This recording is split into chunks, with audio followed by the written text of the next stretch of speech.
Buenas tardes, hermanos. Les saludamos en el nombre del Señor. Vamos a comenzar nuestra escuela dominical. Puestos en pie, por favor. Vamos a invocar el nombre de Dios. Inclinemos nuestro rostro en reverencia. Bendito seas, Padre amado.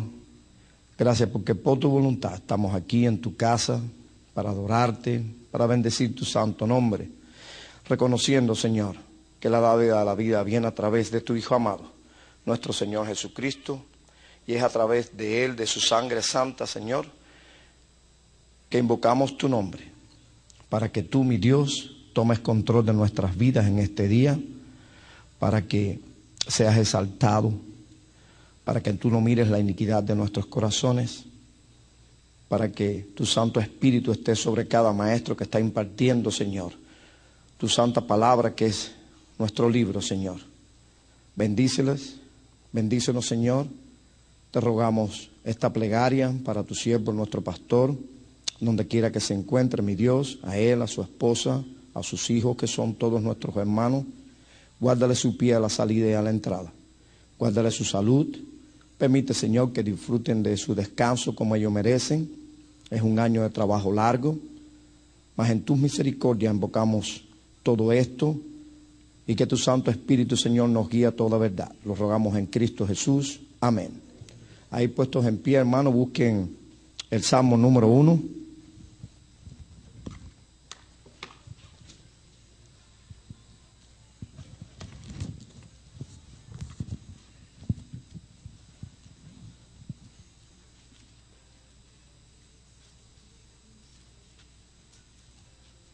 Amén.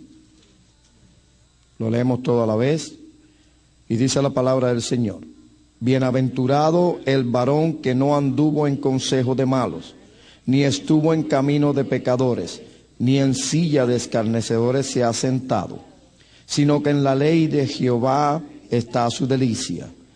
En su ley medita de día y de noche.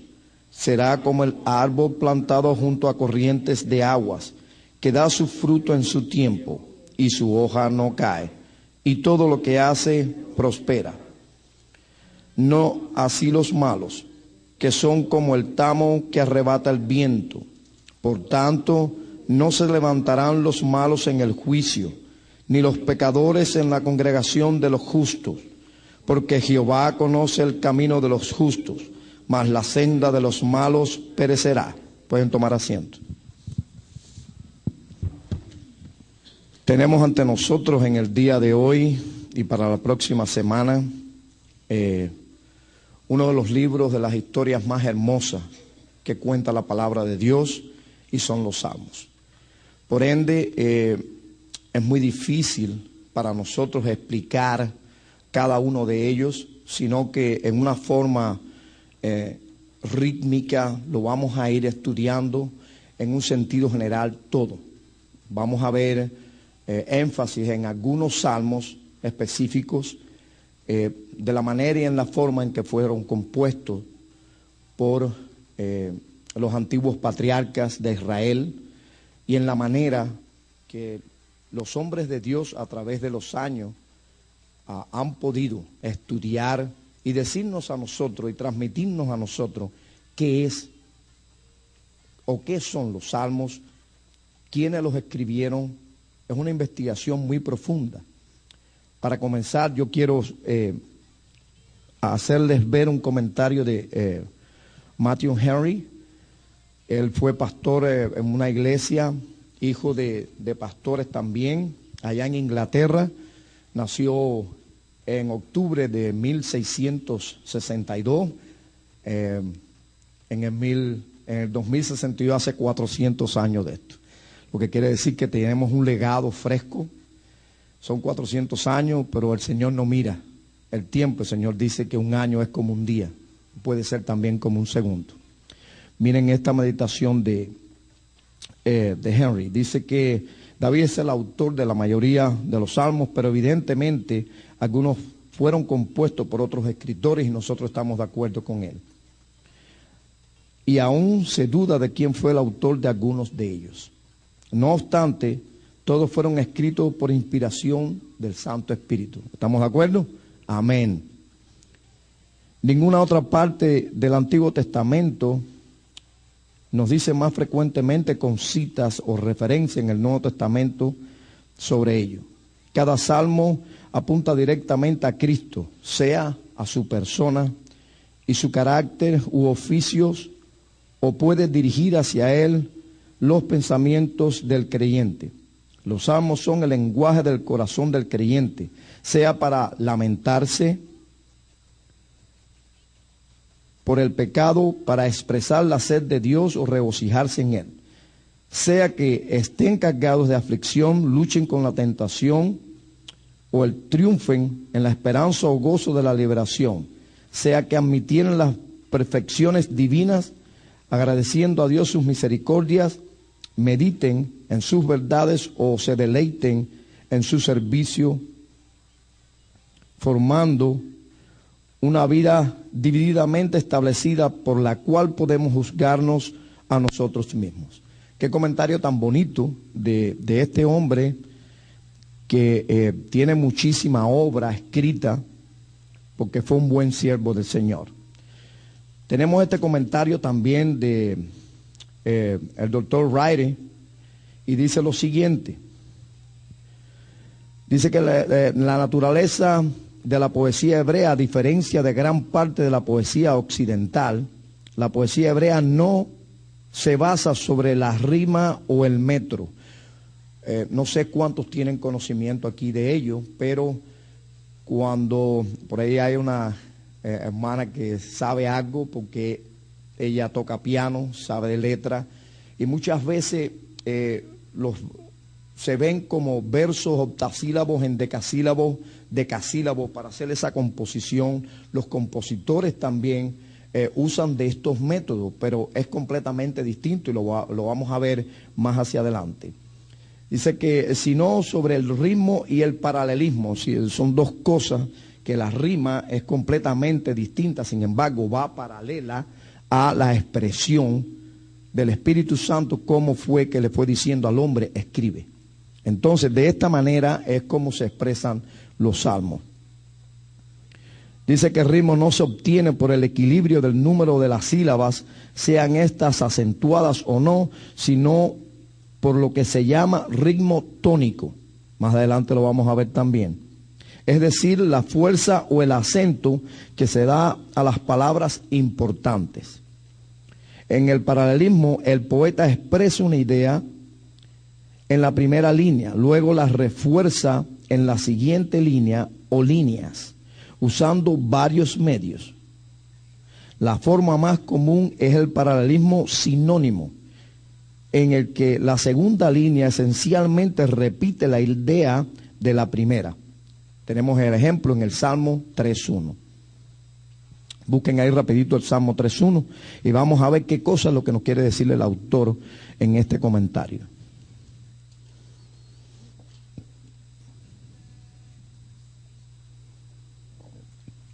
¿Cómo dice allí? Oh Jehová, cuánto se han multiplicado mis adversarios. Muchos son los que se levantan contra mí. Lo que quiere decir que a la vez que tiene adversarios, él está mirando en la cantidad de estos adversarios que se han levantado contra el rey David. Dice que en la segunda línea o las sucesivas amplían o desarrollan la idea de la primera. En el paralelismo simbólico o emblemático, la segunda línea realza el pensamiento de la primera con frecuencia mediante el uso del símil. Un paralelismo no se limita a dos líneas, sino que puede extenderse a estrofas, unidad lógica, y al verso, unidad poética. Es decir, lo que hay dos, como yo les decía anteriormente, se puede comparar lo que es el verso con el poema. Son dos cosas que son completamente diferentes. Y termina en el comentario, el acróstico alfabético también se usa como el Salmo 119, que sabemos que es el más largo de ellos. También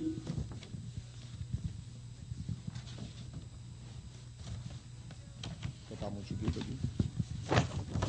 Tranquilo, tranquilo. Esto está muy pequeño aquí. Es mucha información y no tengo espacio.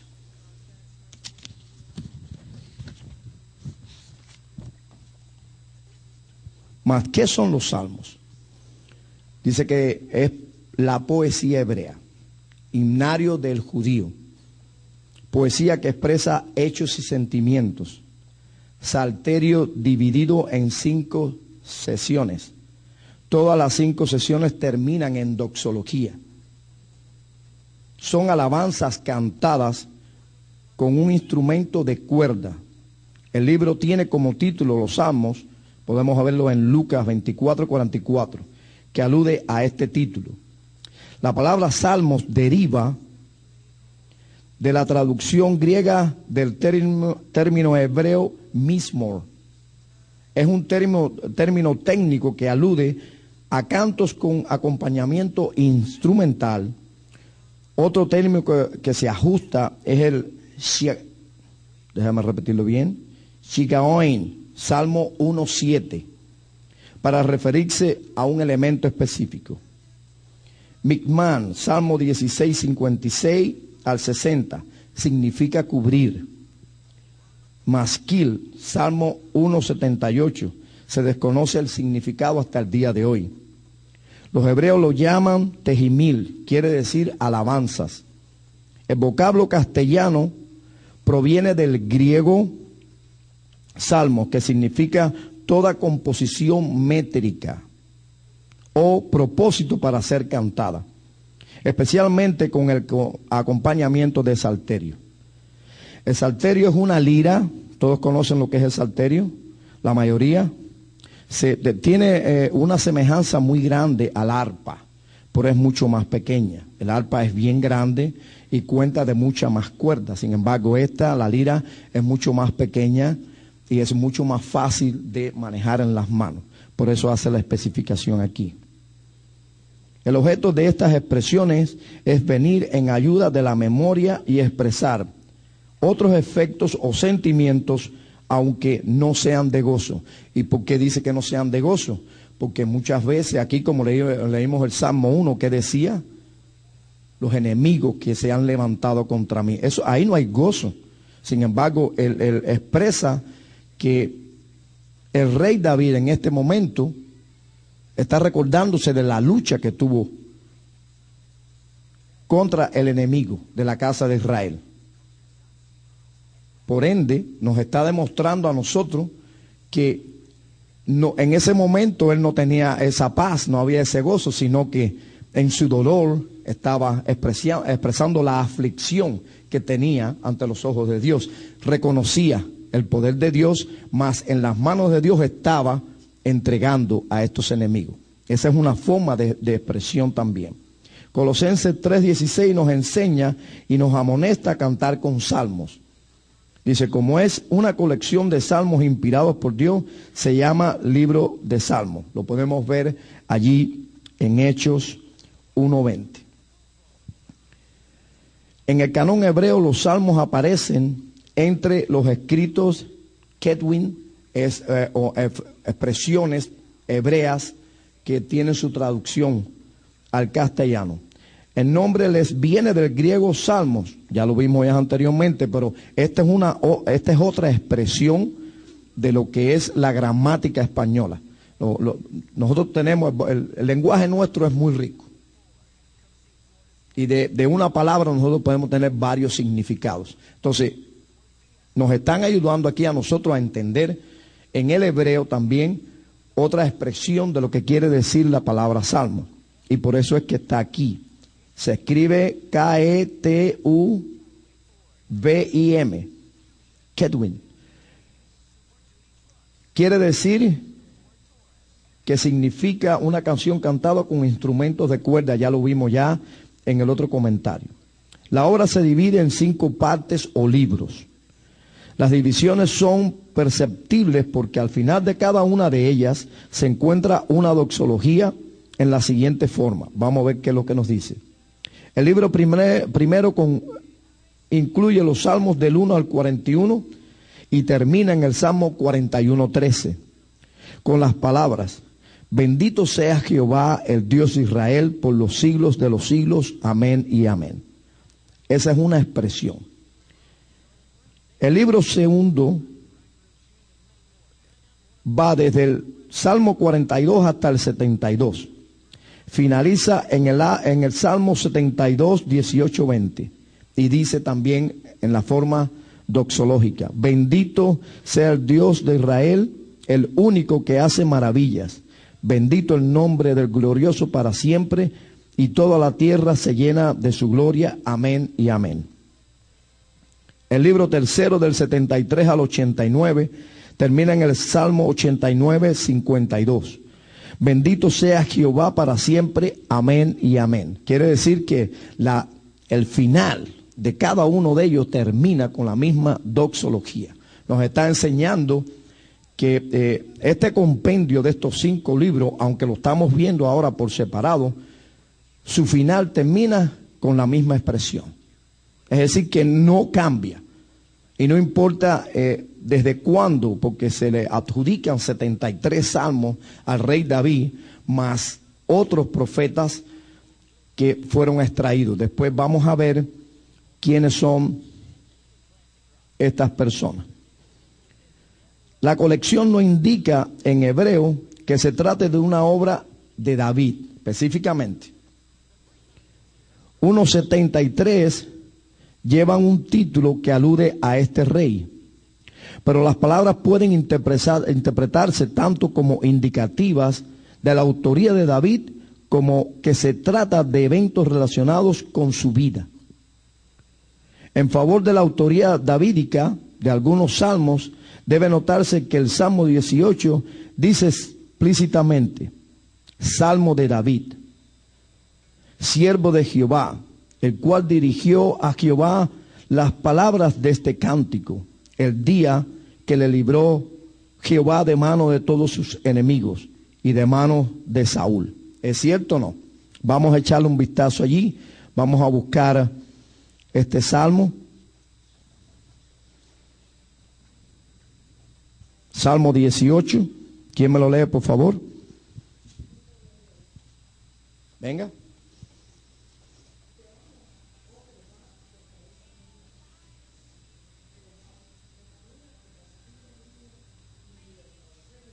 Dieciocho.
Amén. Son 50 versículos que prácticamente nosotros podemos ver aquí toda la victoria de los salmos. 50 versículos que expresan quién es el poderoso de Israel. Por ende, nosotros sabemos por la historia que Jehová tuvo grandes hombres. Sin embargo, dice la palabra del Señor, que como es inspirada por el Espíritu Santo, no es cosa de hombres, que en el pueblo de Israel, ni antes ni después de Moisés, hubo profeta tan grande como él que se levantara. De manera que les digo esto porque si David es el autor de la mayoría de los salmos, dice que estos libros en el Torá hebreo, también Moisés fue el autor del Pentateuco. Son 5 libros, desde el Génesis hasta el último, pero también desde el Génesis hasta Apocalipsis nos proyecta quiénes fueron los hombres escogidos por Dios para hacer este trabajo. De manera que en la tradición rabínica se habla de los salmos como que todos fueron escritos por David, haciendo una comparación entre Moisés y David. De estos 5 libros, la tradición atribuye a David todos los salmos donde nació su fama como hombre. Escuchen esto que es importante. Que sabía tocar el arpa. Allí lo vemos en 1 Samuel 16, de 16 al 23. Como inventor de instrumentos musicales. 1 de Crónicas 23, 5. Y Nehemías 12, 36. Amós 5, 6, 5. Quiere decir que no solamente David cantaba y danzaba, sino que tocaba instrumentos musicales y también creó instrumentos musicales, que es muy grande. Por lo cual se llama el dulce cantor de Israel. Este es independientemente esa autenticidad que tenemos como el rey David cuando le decían, tú eres hijo de David, cosas grandes que se reconocían, que se atribuían a él, como esta batalla que tuvo David, que andaba con 600 hombres y de 600, 200 se quedaron porque estaban cansados y él persiguió al enemigo y lo despojó de todo lo que tenía. Y cuando regresó, pasó por el mismo lugar donde había dejado parte de la tropa, esta tropa que estaba ya, como decimos en el lenguaje militar, diezmada. Y de todo el botín se repartió a partes iguales. Y dice la palabra que hasta el día de hoy es así. Por eso es que los judíos, cuando llegan a cualquier parte y se identifican, rápido prosperan. ¿Por qué? Porque este es el sentir de ellos, porque lo tienen por norma. Estamos hablando de estos judíos ortodoxos que ustedes saben cómo son, y muchos de ellos viven allá por el tiempo de Miami. Yo he tenido que ver con algunos de ellos alguna vez. Por eso que tengo esta expresión, porque los conozco, porque les gustan andar, ellos solos adelante y sus esposas atrás, ¿sí? Con los niños, ellos andan solos. Es algo feo para nosotros porque nosotros andamos con nuestras esposas y nuestros hijos, andamos en grupo. Y la señora, nuestras esposas van cogidas de la mano. Pero este no es el sentir de los hebreos ortodoxos. Ellos van separados de la familia a least 100 metros. 100 metros. Ella por allá y el hombre va solo adelante. Entonces, a lo cual sigue diciendo que es el cantor del pueblo de Israel. Hay que añadir a su papel como organizador del culto en el templo, el orden de los levitas, la música que se había de cantar, etcétera. Además, entre 13 salmos es posible hacer una conexión entre su contenido y alguna de las experiencias de la vida de David de esta forma. Vamos a buscarlo brevemente, vamos a analizarlos brevemente. ¿Qué nos quieren decir?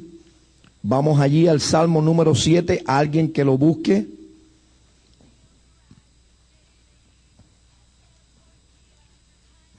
No, perdón. Segunda de Samuel 18:21. Segunda de Samuel 18:21 tiene explícitamente la idea de haber sido concebido y estructurado como salmo en el Salmo número 7. Vamos a ver qué nos dice allí el salmista. Segunda de Samuel del 18:21. 18:21. 18:21. En referencia al Salmo número 7. ¿Qué nos dice allí?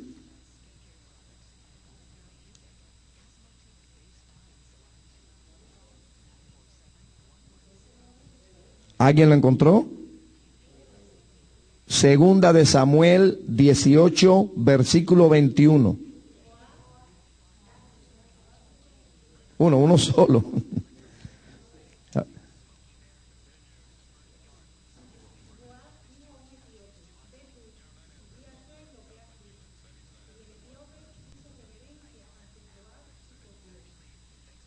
Ok. Ahora, ahí en segunda de Samuel, el 22:2.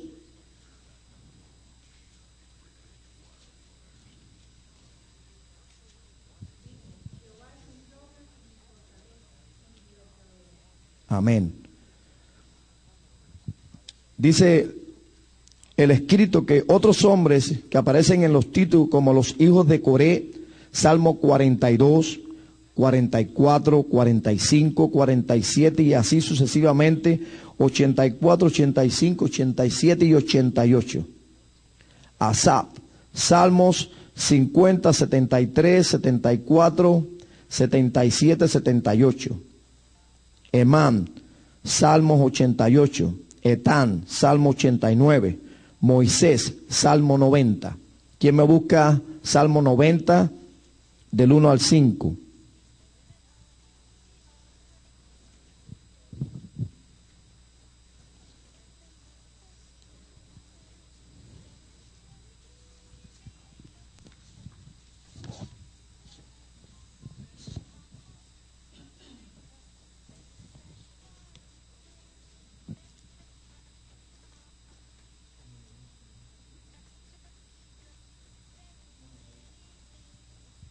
¿Listo?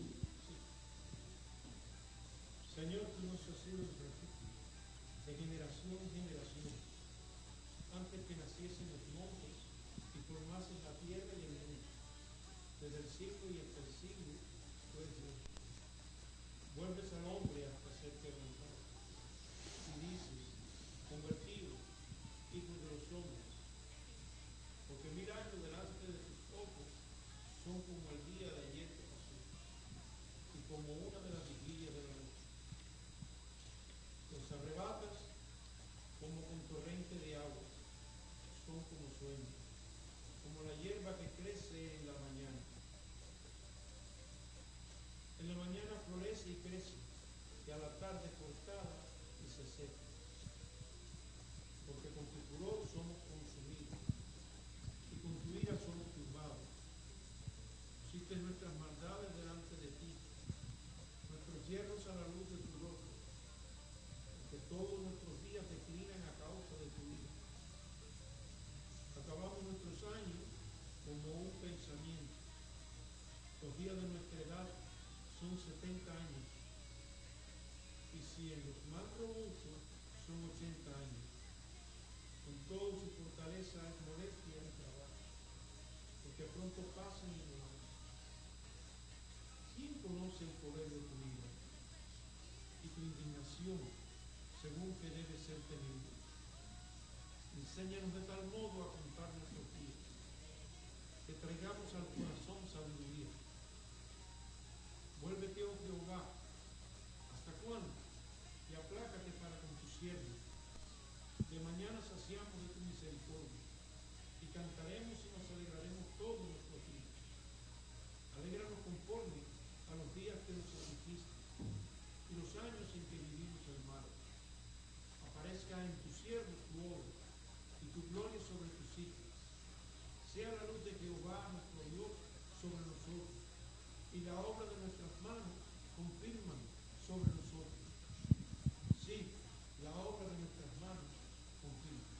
Amén. No es tarea fácil clasificar los salmos. Es bien difícil. ¿Por qué? Porque de acuerdo con sus temas, estilo, es muy amplia. Muchas veces en un mismo salmo puede tener dos tipos de énfasis, pero de manera muy general se puede decir que sobresalen en este libro los himnos, o sea, composiciones dedicadas a alabar la majestad y grandeza de Dios, así como su providencia.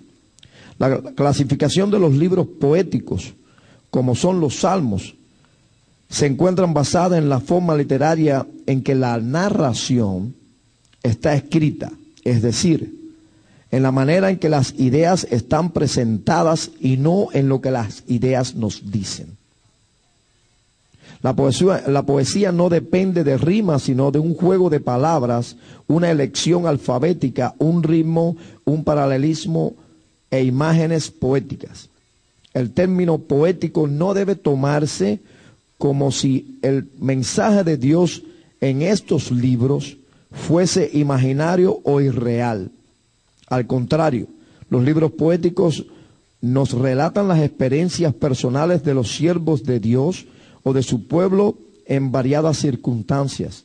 Estas circunstancias incluían gozo, frustración, temor, odio, dolor y pecado. Vimos aquí en el 18, con esos 50 versículos, qué cosa fue lo que nos expresó el rey David. Hubo alegría, hubo gozo, hubo llanto, engrandecimiento al Altísimo. ¿Por qué? Porque Él fue el que le dio la libertad. Y nosotros sabemos que David fue un hombre muy dependiente de Dios. Pero como dice aquí, hubo pecado en él también. Y el pecado le contrajo a él muchos problemas. Y lo vemos en sus sucesivas generaciones. Pero no estamos analizando ello. Estamos analizando en qué circunstancias fueron escritos estos salmos. ¿Qué es la poesía hebrea? La poesía hebrea es una de las formas más antiguas de la literatura. Acompañaba frecuentemente a la danza dándole ritmo. La poesía hebrea es muy singular porque el ritmo no se obtiene por la repetición de palabras con sonidos similares, como en la rima poética, sino por la repetición de ideas. Gilis, yo te ruego ahora que tú, no en fonética, pero sí en gramática, rapidito ahí nos expliques cómo es que se construye un verso, ¿ok? La forma octasílaba, decasílaba, como quiera que sea, o cómo un cantante puede hacer una canción que le rime fácil, sea rápida, porque no dura más una canción de 5 minutos. ¿Tú crees que no puedas explicar el sentido gramático, cómo es que se construye? ¿Sí? Ay, estabas perdida, ¿no? Bueno, te preguntaba, en español, cuando nosotros damos gramática, muchas veces nosotros que escuchamos canciones, puede ser una canción muy popular. Un ejemplo, vamos a poner ahora como ejemplo esta canción que tuvo Shakira para el Mundial de Fútbol, que pegó, pero que tiene esta rima en el idioma nativo de allí, de Sudáfrica. Ella expresa también en español cómo nosotros rítmicamente, para poder entender un tanto, ¿no? Esto que estamos explicando aquí, la clasificación de los salmos, que dice que tiene cosas poéticas, pero que no realmente tenemos que verlo como un poema, sino cosas que van completamente separadas unas de otras. ¿En qué se basa un poeta para hacer un poema?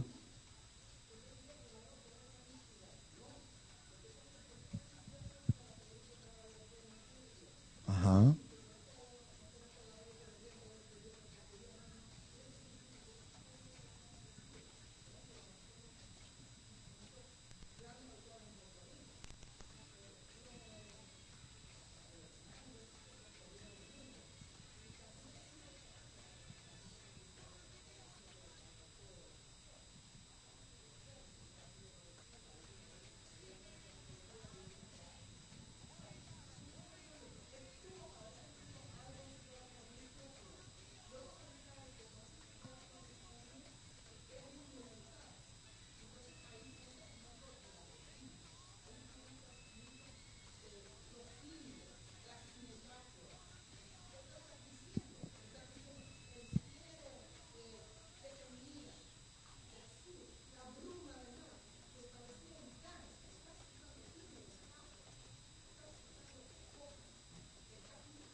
Amén. Bueno, dice que no se utiliza una sucesión de palabras, de sílabas acentuadas y átonas. Los versos y el sentido terminan simultáneamente. Esta técnica se conoce como paralelismo. El carácter esencial de la poesía hebrea es el paralelismo, de la manera en que el segundo verso es de una y otra manera un eco del precedente. Quiere decir que aunque estoy hablando del futuro, estoy hablando de lo que ya pasó. Por eso es que es un eco. Hoy en la resonancia que hay, esta resonancia, yo la siento, no sé si ustedes la sienten allá, es algo parecido. Para nosotros poder entender de lo que estamos hablando, porque yo no soy profesor de gramática. Entonces, hay muchas cosas aquí que nosotros deberíamos entenderla en esta manera. Porque fue en la forma en que fueron compuestas. Y es en la manera gramatical que nosotros tenemos que entenderla, no de otra forma, para poder comprender qué es lo que estamos asimilando.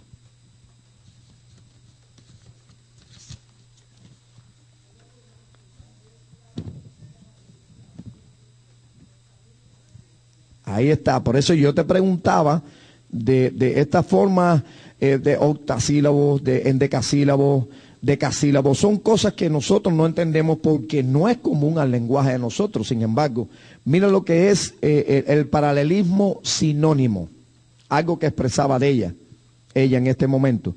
Cuando el pensamiento es idéntico en ambas oraciones, repite la misma verdad de una línea en otra segunda. Con palabras diferentes, el pensamiento del primer verso repite, en otras palabras, el segundo verso. Ejemplo, Jehová será refugio del pobre, refugio para el tiempo de la angustia. El paralelismo antitético, cuando la idea principal de la primera oración contrasta con la presentada en la segunda oración. Este contraste entre dos ideas, el segundo pensamiento, hace resurgir el primero. Por antítesis, ejemplo, porque Jehová conoce el camino de los justos, mas la senda de los malos perecerá. Paralelismo sintético. Cuando la idea principal se desarrolla en ambas oraciones, ubíquense en una oración, ¿ok? Una oración, ¿cuántas cuartillas puede tener? ¿10 cuartillas? A lo mejor, vamos a darle 10 cuartillas.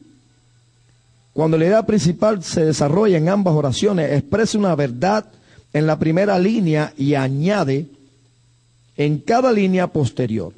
La primera parte sirve de base o de idea a lo que expresa la segunda parte. Veamos este ejemplo. Tendrás confianza porque hay esperanza. Mirarás alrededor y dormirás seguro. Ahí lo vemos en Job 18. Lo podemos ver en el Salmo 1, 24 y 9, Salmo 25, 12 y Proverbios 26, 4. Paralelismo por graduación ascendente. Lo quiere decir, tenemos una primera expresión, pero va subiendo gradualmente y se mantiene en la misma forma. Dice que la segunda línea emite una idea nueva, más o menos estrechamente relacionada con la primera. Ejemplo, allí los impíos dejan de perturbar y allí descansan los agotados de fuerza. Job 3:17. Nosotros hace un instante atrás, instantes atrás, cuando veíamos 2 de Samuel 22, nosotros estábamos expresando de que David, a la hora del culto, él tenía en el sistema sacerdotal todas las cosas que se hacían, como el rito que se llevaba, se cumplía cabalmente. Entonces, tuvimos varias expresiones, hablamos de los hijos de Coré, hablamos de Hermán, pero hay palabras que nosotros desconocemos, que necesitamos la traducción de ellas para poder comprender en qué forma fueron escritos ellos. Dice, por ejemplo, uno, Almón, así se escribe, Alomont, A-L-A-M-O-T, puede significar vírgenes. Aparece sobre el Salmo 46. En el título, y podemos verlo también en Crónicas 15, del 19 al 20. Parece señalar a un instrumento de música, pues varios levitas eran cantores y sonaban címbalos de bronce, mientras que otros los hacían con salterio sobre el almot. Pero muchos interpretan almot como que indica la voz de soprano. Miren qué difícil para nosotros es entender estas cosas, ¿no? Porque mira ya cómo tiene al final, ¿qué significa esa palabra? Un soprano, hermano. Quiere decir que era la voz que primaba en este momento cuando estaba expresando este cántico. Dice este otro, Ahelet Sahar, puede significar sierva de la mañana. Aparece sobre el Salmo 22, en el título. Puede ser una indicación de la tonada o el instrumento que se ha de usar. Y así sucesivamente hay otras muchas palabras que tienen su significado, ¿no? Pero para nosotros es importante comprender y entender qué es lo que está transmitiendo el Salmo a través de esta palabra específicamente. Pienso que hemos avanzado bastante. Pienso que no sé cuán difícil sea para nosotros comprender el efecto de los salmos. Hay que verlo así, en sentido general. No podemos estudiar un salmo específicamente por separado. Yo recuerdo hace quizás un año atrás, nuestro hermano Santiago predicó sobre el Salmo 23 específicamente. Y yo recuerdo con cuánto gusto él lo hizo. Se dice que es un salmo que es para los vivos, no un salmo para los muertos. Y nosotros, como hablamos a los cubanos, decimos que cuando alguien despalilla algo, le saca hasta lo mínimo para nosotros poder entenderlo. Así que estemos preparados para la semana que viene. Vamos a seguir. Ya se nos acabó el tiempo prácticamente. Cualquier duda, la semana que viene vamos a dar la oportunidad para que alguien tenga un comentario, para que alguien diga algo diferente. Es mucho lo que tenemos que seguir estudiando nosotros de este estudio, que es un tanto largo por cuanto son 150 salmos, hermano.